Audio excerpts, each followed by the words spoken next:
Welcome to Mental Health Matters podcast with Seamus Corey. This episode includes in-depth discussions on topics surrounding mental health, including experiences with depression, anxiety, suicidal thoughts, and feelings of despair. We recognize that these subjects may be sensitive to some of you, our listeners, and we encourage you to take good self-care.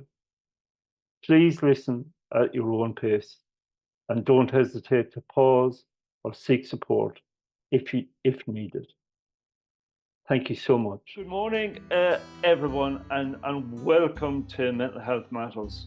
This podcast is all about real stories, real people, and about their real recovery in terms of their own mental health. As always, some of the subjects spoken about on this episode can be sensitive and triggering in nature, so please, listener advisory caution is advised. If you are triggered in any way, if you are upset in any way, please take a break from listening to this episode. Speak to a close friend, somebody you can speak to, and listen at your own pace, in your own time. Thank you for those that have subscribed to my channel. Thank you to those that have followed me both on Spotify and YouTube. I'm really gladdened and heartened by your comments and feedback. If you've not already followed me and if you've not already subscribed, you'll want to do it after my episode today. I have with me as my guest today one amazing human being. Literally, his story is simply unbelievable. His story of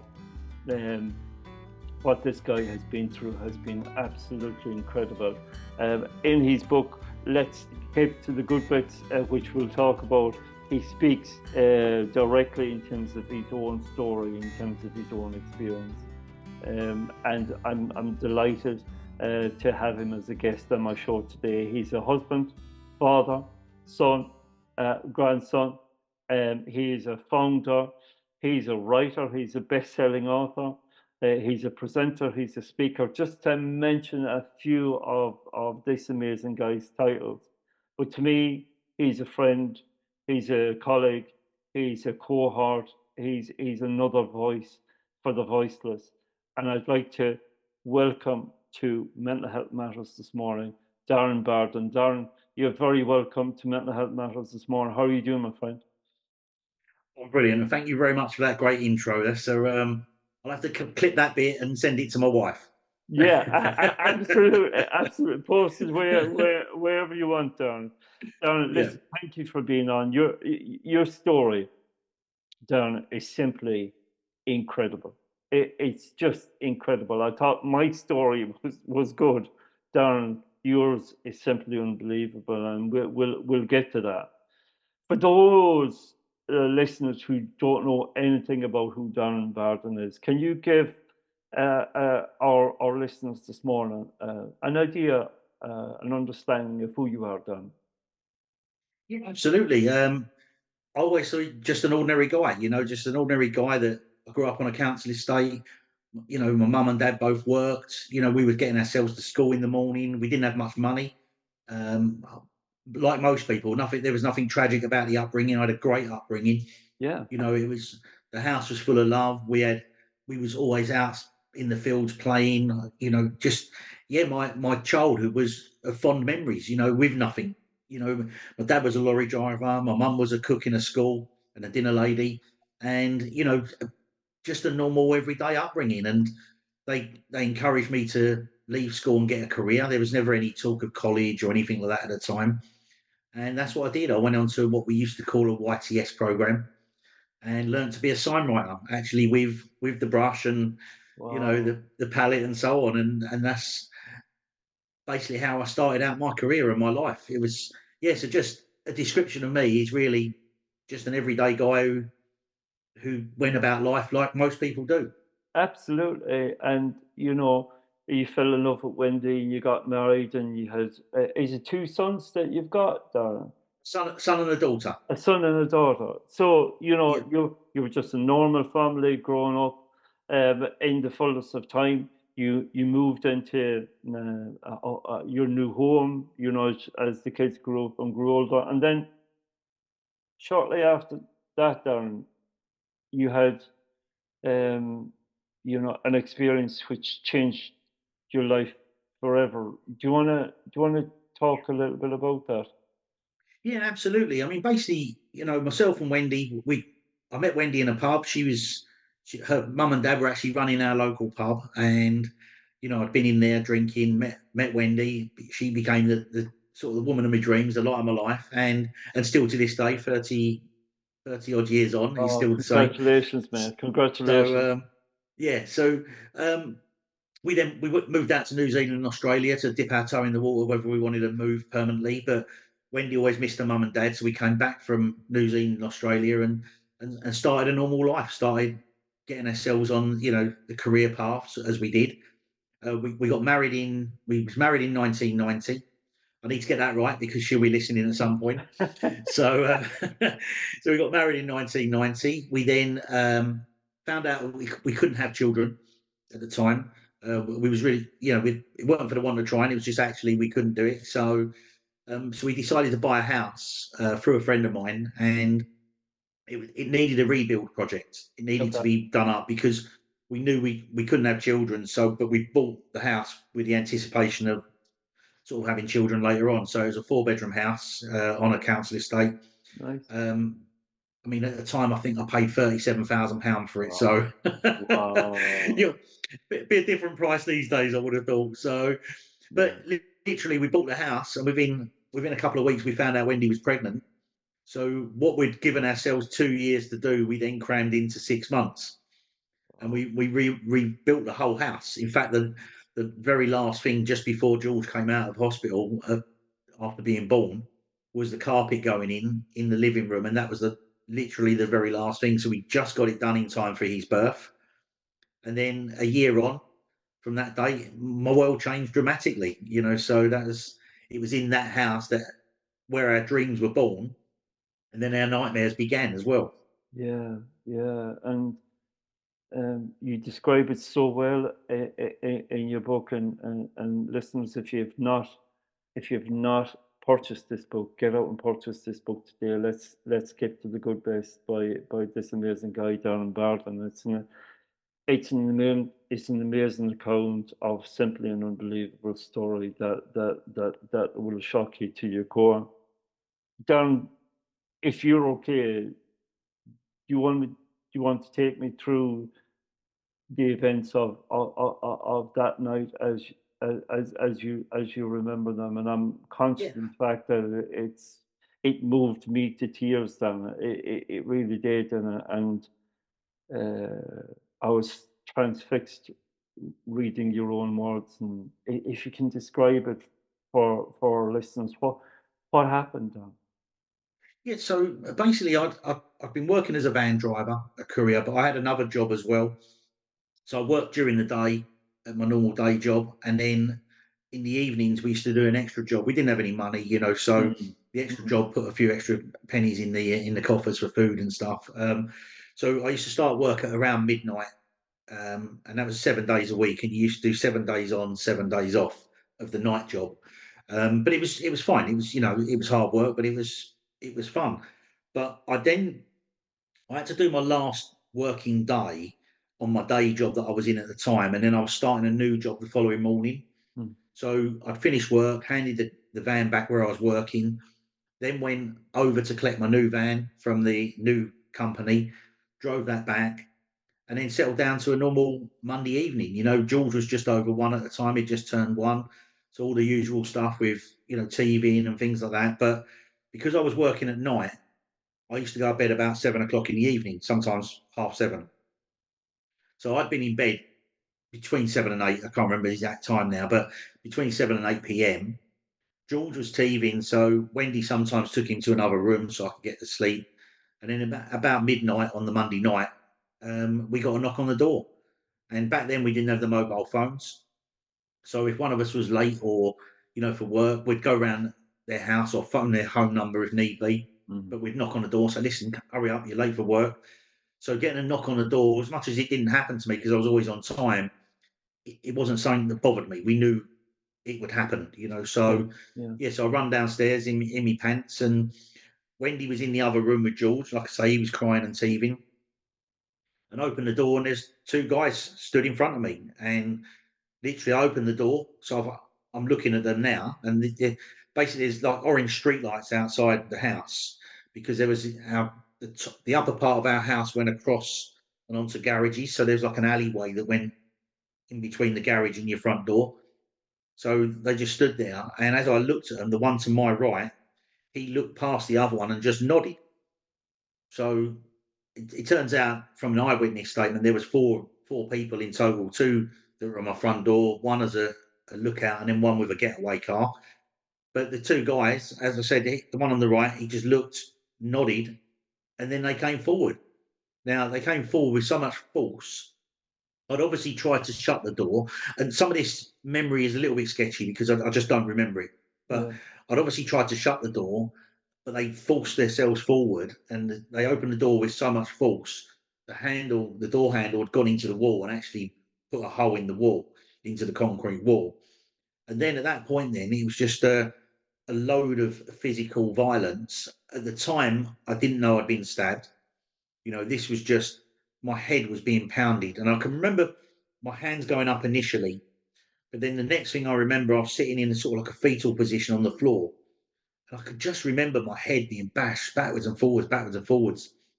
I don't remember any of the other injuries, stabs to my chest, my legs, my back. I don't remember that happening at all. I just remember my head being battered from side to side, and then it just stopped. It just stopped. It just literally, they stopped what they were doing. They turned and walked. They didn't run off. They just turned and walked. And at that point, I don't know if I shut the door with my hand on my feet, or I couldn't tell you how I shut the front door, but I shut the front door. I then made my way from my hallway, it's just a little tiny hallway at the bottom of our stairs. And I sort of made my way, crawled through the living room, and we had a phone at the back of the living room. And at that point, then I dialed 999 and just screamed for police, fire, ambulance, anyone that I could get there, basically. And now Wendy was upstairs with George and listening, and her reaction, but because of all the screams, apparently I was screaming, "Stop!" Police, stop, and all this sort of stuff. And she thought some mad person had knocked on the door and was screaming at me. So she just thought I was dealing with it. But it wasn't until I was phoning the police for help, an ambulance, that she realised those screams were mine. So I'd phoned the ambulance, I'd put the phone down and just sat there. And at that point, I was just bleeding to death. I had 7 serious stab wounds in my head, in my skull. Each one of the stab wounds in my skull, apparently, they'd stabbed in repeatedly in the same spot.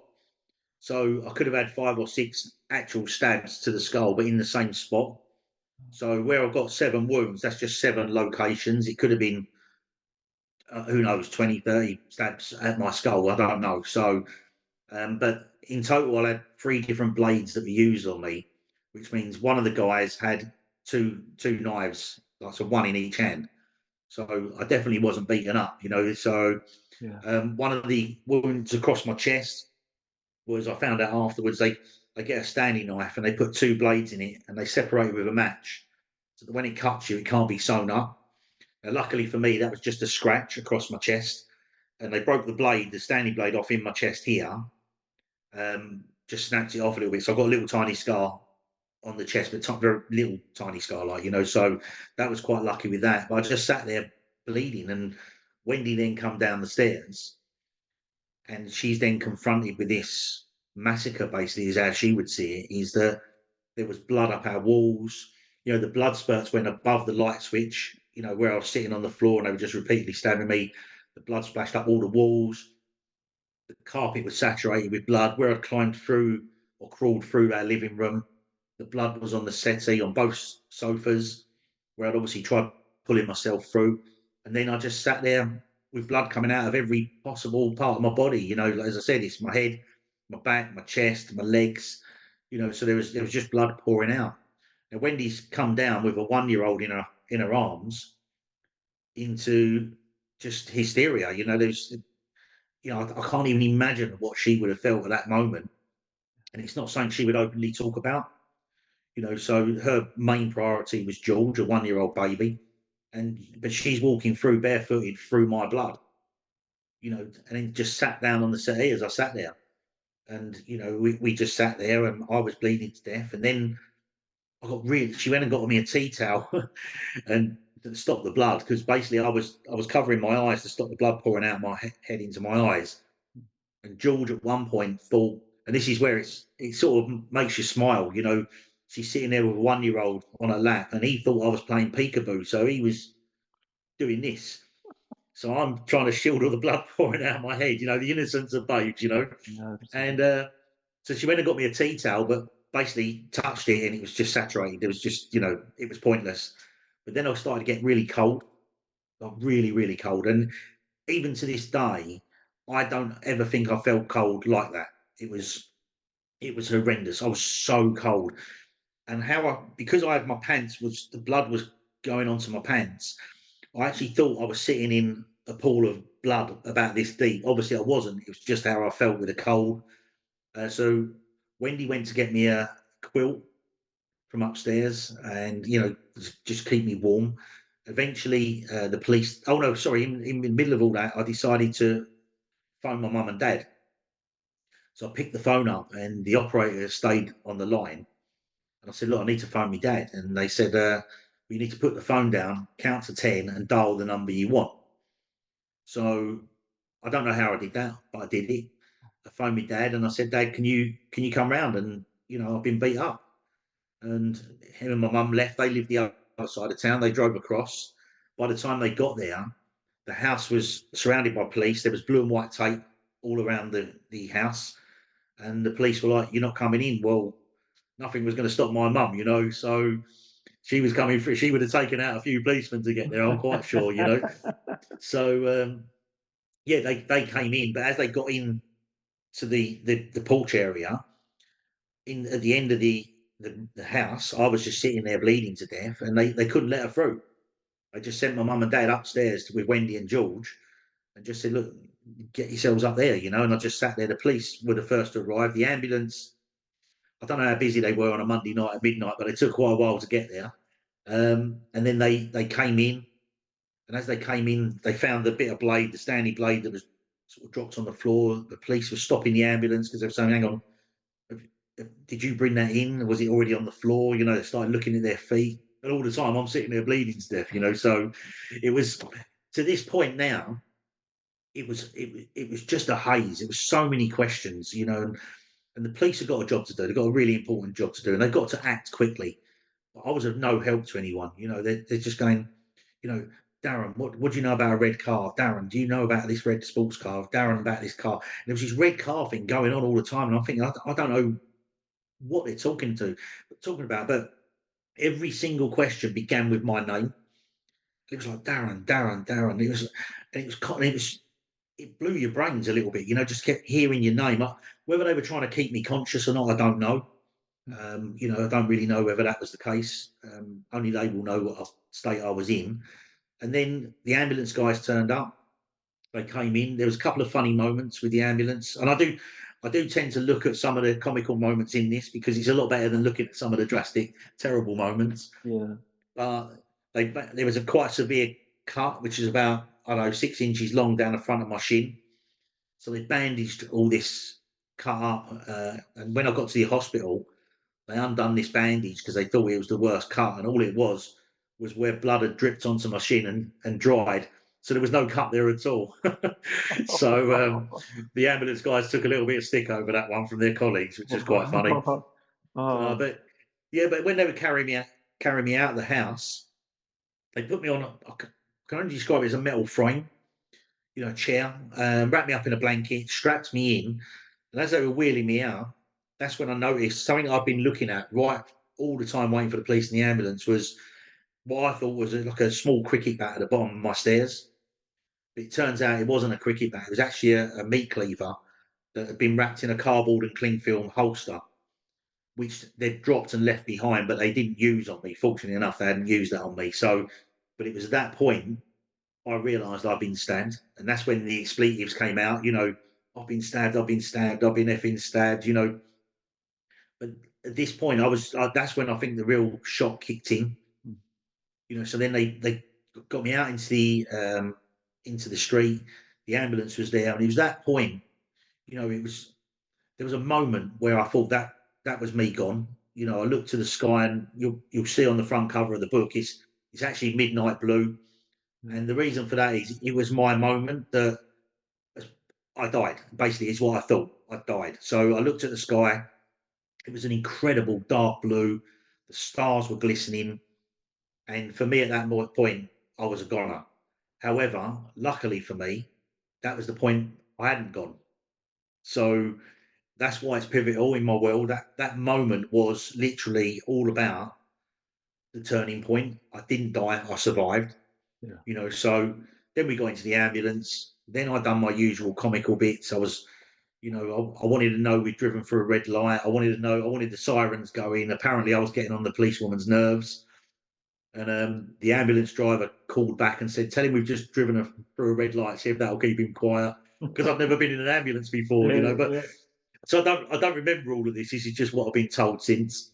yeah. So and then it was into the hospital under armed guard because the police had quickly established they thought it was a professional hit, and whoever had wanted to attack me were going to come back. So they put me under armed guard in the hospital and started going about the process of finding out what happened.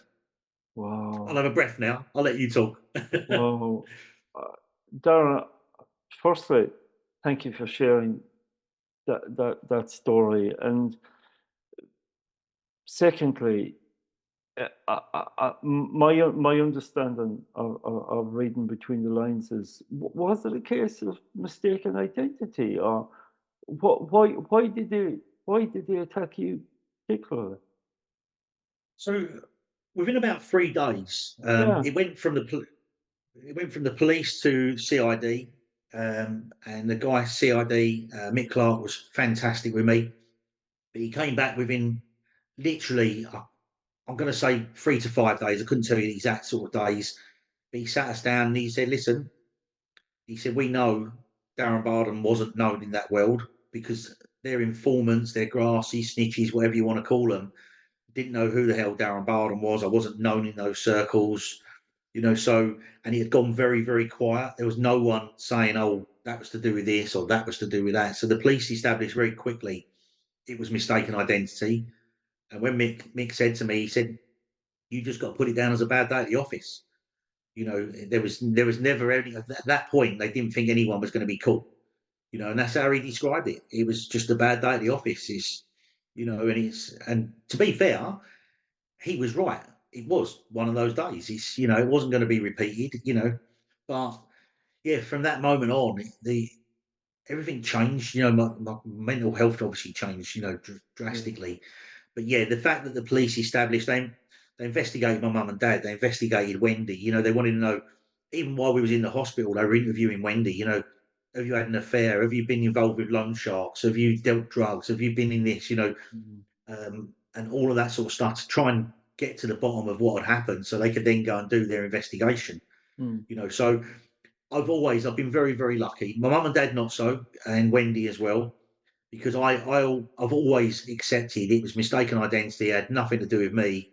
So from a point of view of who done it, I've never had any emotions really. I've never really. They don't matter. They're not significant in my world. What's happened's happened. I can't change it. Whereas I think even to this day, all these years on, my mum and dad would love for someone to get caught and pay for it. They would love to sit down with these people and say, "Do you know what you've done?" So yeah. there's Yeah. that. But yeah, so knowing it was mistaken identity right from the off, and probably one of the biggest battles I had was people not believing the mistaken identity. Yeah. I was at a house party probably a year after when two guys took me to one side and said, "Look, come on, you can tell us, like I knew who it was, like I knew what happened, and they believed that mistaken identity doesn't happen, Mm, So that's probably one of the hard parts for me to deal with at the time was people not believing what happened, and even to this day, I've done an interview recently where some of the comments on the interview were along the lines of, "Oh, you must have been a drug dealer," and all this sort of stuff. And it's that side of things. That's the bit I find hurtful. Yeah, Because the story is what it is. And I know in my own heart, in my own head, that it was completely mistaken identity, and that's exactly where I'm happy with that. That's what happened. absolutely. And this, in your book, you write quite candidly again that it seemingly was to do with the location and the house rather than the house previously had been how the house had been used for other purposes, hadn't it, before you bought it?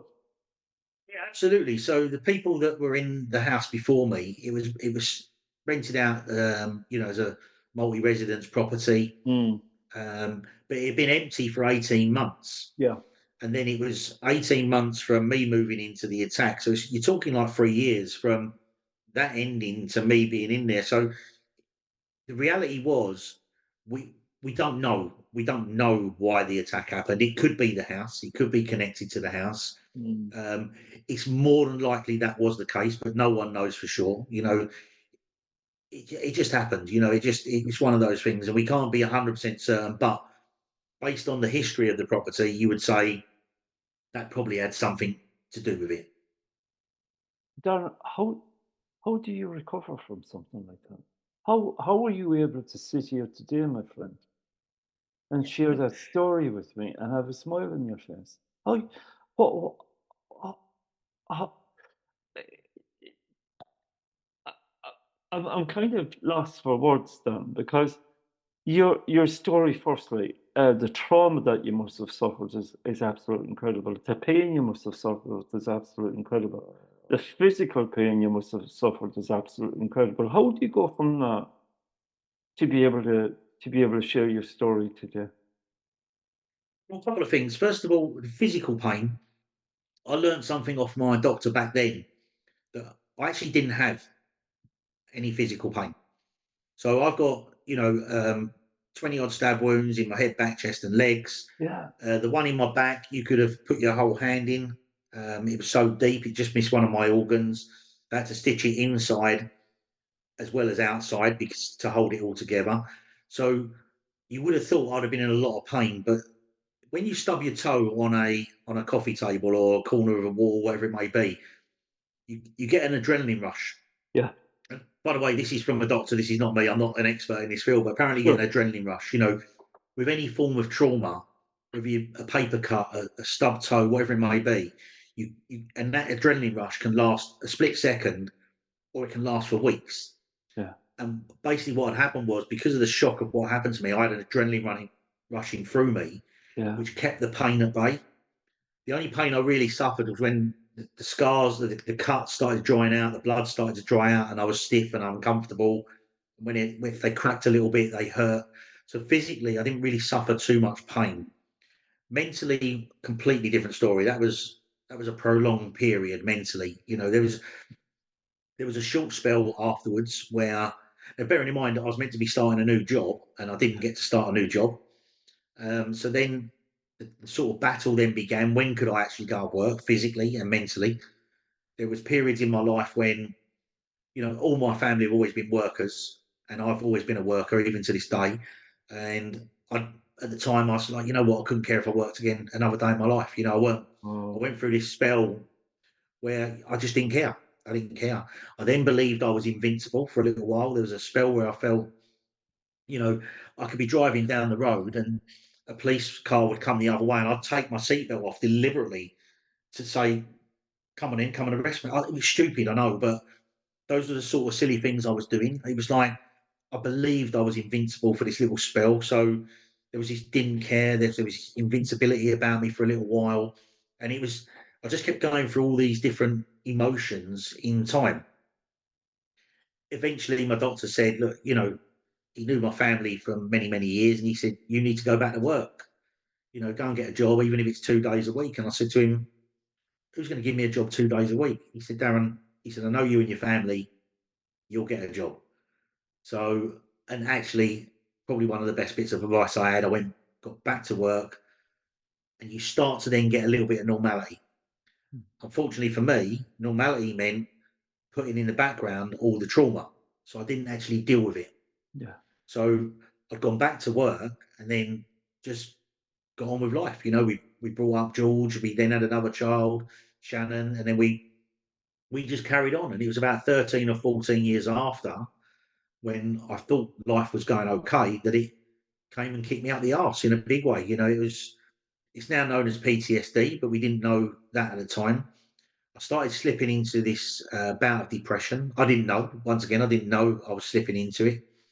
But more and more, I was turning into a horrible human being. I was verbally unnice to people. I just didn't care about things.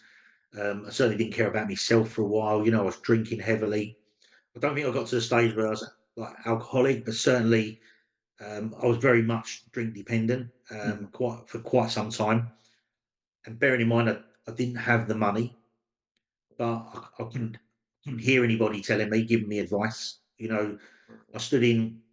There's one particular story. I stood in my mum and dad's conservatory. There's me, Wendy, and my mum and dad stood there, and I said, "Look, I want to go up the pub."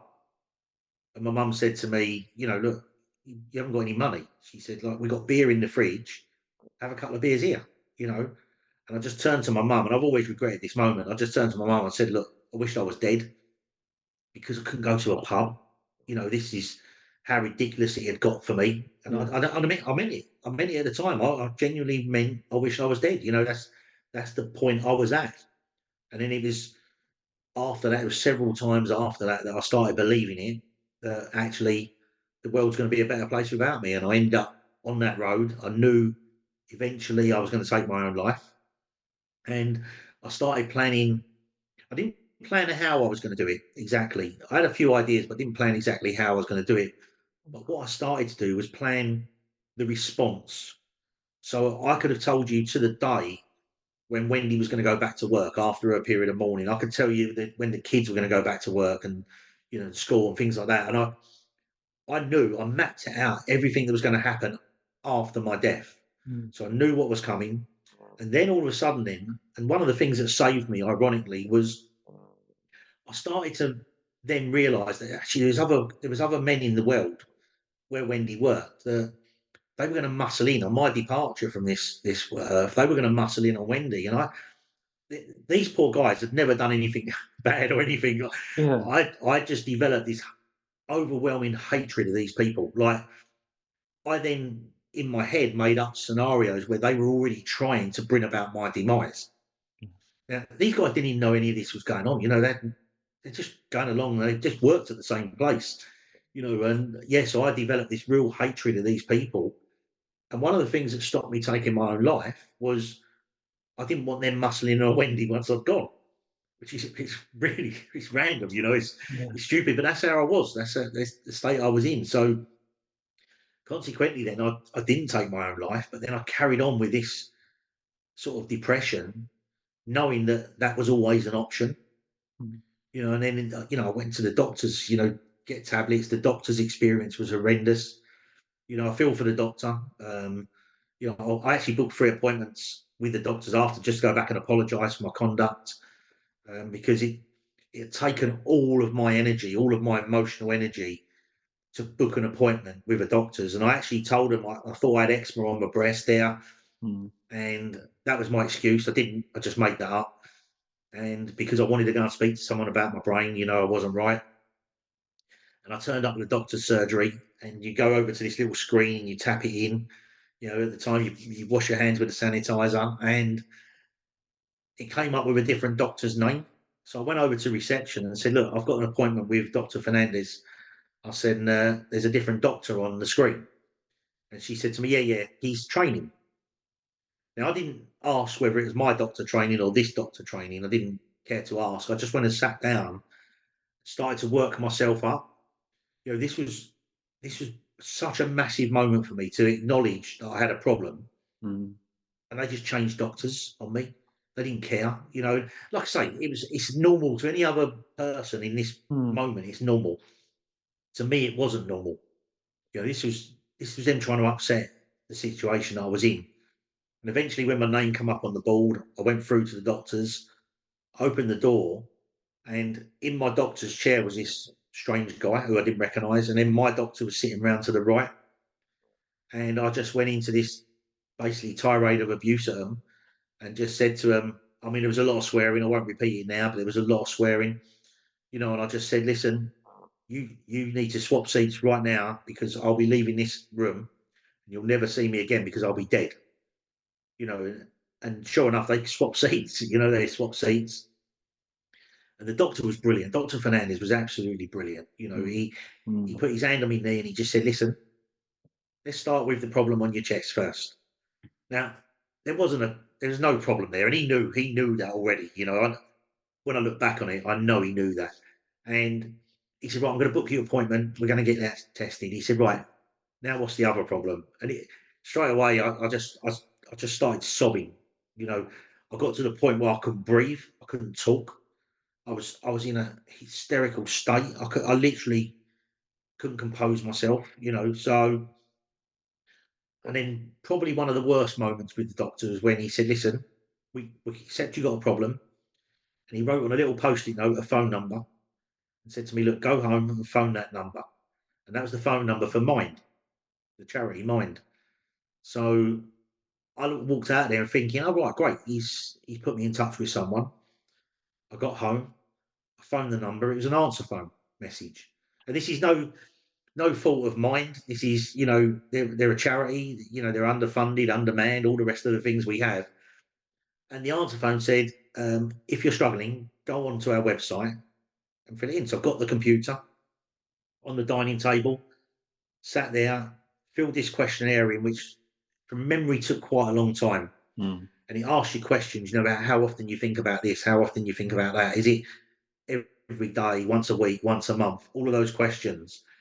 And I was crying my eyes out, absolutely sobbing because here I am actually owning up about the problem I had. Yeah. How often do you think about taking your own life? Is it every day? Is it once a week? Is it once a month? Real basic questions. But when I was ticking every day I'm thinking this, every day I'm feeling that, it broke my heart, and I was just in a mess.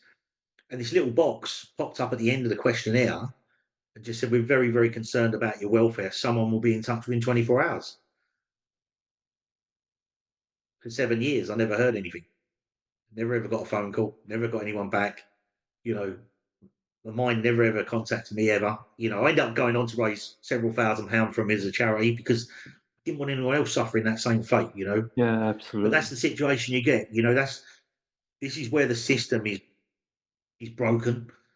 There I was crying out for help, and there was none. There was no one there, and I didn't know how to deal with it myself. I'd never been surrounded by this before.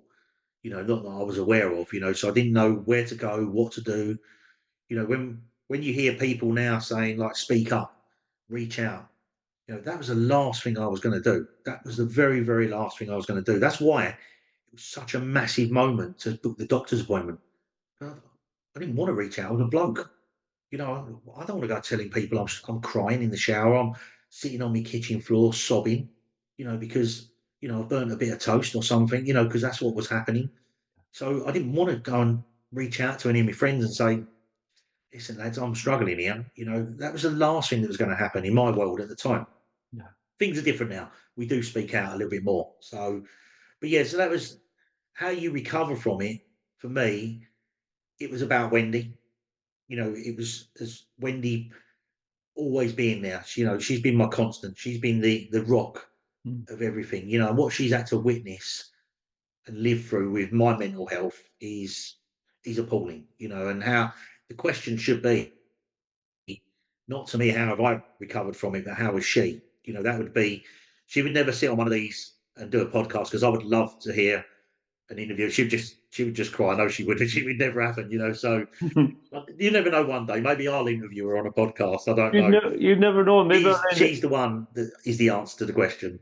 absolutely, absolutely. And Darren, you it's a testimony to your own recovery. It's a testimony to your own journey that you've taken and continue to take on a daily basis. And I know that you're all about giving back, and I know you work in the construction industry where suicide numbers within the construction industry are really high right now, right? Especially among guys. And I know as you work in the construction industry, you become aware of that, and you become very much a mental health advocate and a speaker, and a supporter for guys, and to enable them to speak up and speak out. Tell us a little bit about that. So basically, for years I've been trying to do various.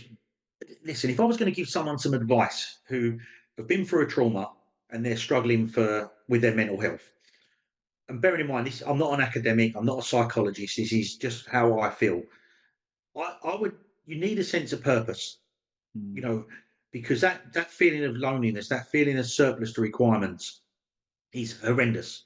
yeah, Is the loneliness when you're surrounded by hundreds of people, good, honest, hardworking, loyal people, yet you feel alone. That was probably the worst part of everything, and but that's because I didn't have a sense of purpose. I didn't have a purpose in life, and that's one of the things I would. I mean, it's stupid to say I had wife, children, job, all that sort of stuff, but there was something that wasn't quite right, and I needed to fix myself. And to help fix myself, for me, it was about helping other people, because as much as I was helping them, they were then helping me, yeah, and that sort of transition was the best bit about everything. And my advice would be, if you're struggling at the moment, just have a look, speak to a charity. They can help you as much as you can help them, and maybe start helping others from what you learn from your lived experience. If you are struggling, there's someone out there who is going through what you went through, and if you're 3 months ahead of them, 6 months ahead of them, your experience can really help that person. So to have a desire to help other people is where it was born from. Yes, I was working in the construction industry. As I said early on, I class myself as a bloke, a geezer, yeah. one of the Grafter. lads. Yeah, And that's what you find in the construction industry. That's where we are. That's where we're at. Yes, we're making great strides now to get more women involved in construction, but it's still very much a male-dominated industry.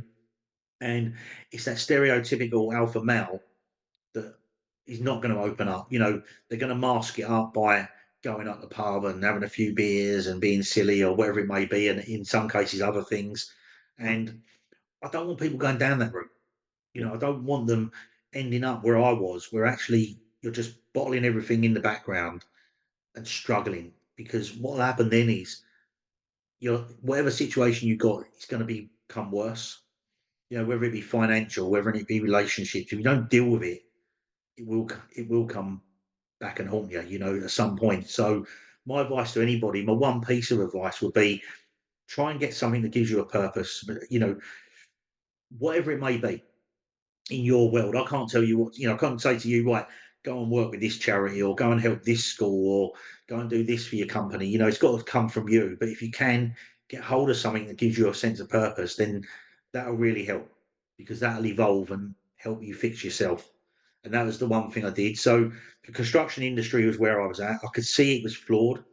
We've gone from, on average, 2 people every working day taking their own lives, to now, once the numbers have been established and corrected, we're looking upwards of 3 people every working day that we know of, you know, in just one industry sector. You know, the Office of National Statistics has said in 2022, 749 suicides in the construction industry. Now, that's yet to be confirmed, but if that's the case, that's a dramatic increase. And for me, part of the problem is exactly this: is not having the opportunity to speak, but also you don't get an opportunity to speak if you're relying on yourself. yeah, So one of the things I do is, we hear this number, 3 in 4 of us, or 1 in 4 of us, are struggling with our mental health. That means there's 3 in 4 people to look out for that 1 in 4. So it's not about putting the pressure on someone to reach out. It's actually about reaching out to the person that's struggling, and they're the people I focus on.